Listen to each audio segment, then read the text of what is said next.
Hey everyone, here's a time lapse of a new illustration I made with Procreate. I get inspiration for my art from everything that interests me. Anything from a movie I like to a walk in nature can spark ideas for me. Cats are one of my favorite things to draw because of all my positive associations with them from my childhood. I also love ramen, so I thought of combining the two into this illustration. I think of cats as playful little goblins, so when I sketch them out I try to capture that feeling. I started by making a loose sketch with the Procreate app on my iPad. I had some trouble getting the head shaped right, so I had to redraw it a few times. With art, it seems that my taste is always several steps ahead of my actual skills. No matter how many years I've been practicing, I always struggle in the rough sketch phase because of this. While sketching, I usually pull up old art from my archives to help me keep things cohesive and my style somewhat consistent.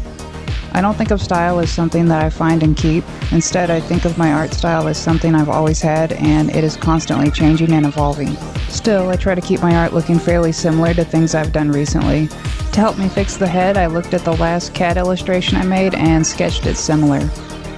Next, I cleaned up my drawing on a new layer. My sketches usually get pretty messy, so I'll use different color brushes to help me make sense of the shapes later. The next step is line art. Drawing the outlines is the most satisfying stage. At this point, I have all the shapes pretty close to how I want, so tracing the sketch is more meditative now that I don't have to fuss over everything.